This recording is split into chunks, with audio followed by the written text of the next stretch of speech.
Oh, and there is the dilemma. And it is the dilemmas, I suppose, dilemmas that are taken every day, decisions taken every day. Yes, by our military, that's what we ask them to do in our name. And then we look away while they do it, and then we look back and we give them medals and say, well done. But what they actually have to deal with, we prefer not to see ourselves, I think, in general. And it also shows how it works nowadays, that you have across continents people sat in front of screens making these decisions. I wasn't aware of that. I mean, I had no idea the way a drone operation was, you know, was put into place. I mean, we deal with a very specific situation in our movie, but given that situation, what we show on the screen is exactly what would happen,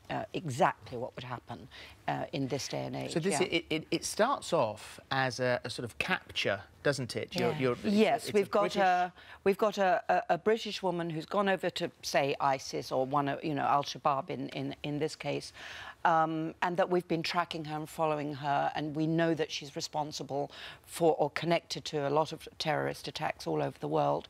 And we've been tracking her, and finally we found her. But we don't want to kill her. We want to capture her, because obviously we want her information. And then something happens which makes it, as she said, it becomes a kill operation. It has to be.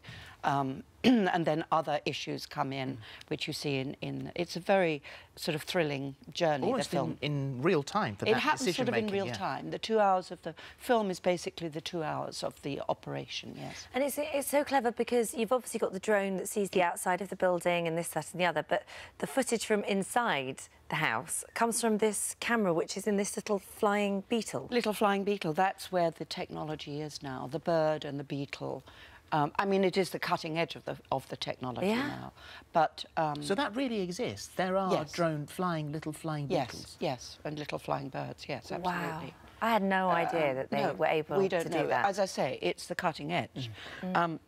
As our director says, at least now they're not armed, but in the future they can arm them with, as he said, a little puff of anthrax, or your little beetle can just take you out like that. That's terrifying. So that is absolutely terrifying.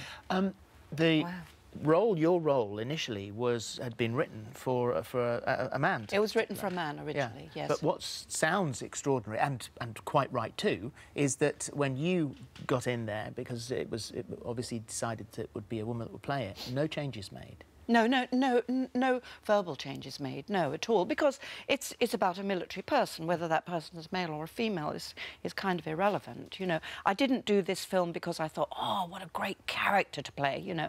I did it because I thought, what an incredible story to tell. And my character services the story, as indeed all the other actors do. You know, it is the ultimate sort of ensemble film, actually. I imagine if you put your character, Catherine Powell, together for dinner with Jane Tennyson, those two women would have a lot to talk about surviving in both of those worlds at yes, that time. Absolutely, at that time. Yeah. You think that this woman came into the military probably around about the time Jane went into the police force, and I'm sure dealt with similar issues and managed to sort of manoeuvre and manipulate or whatever, negotiate their way around it.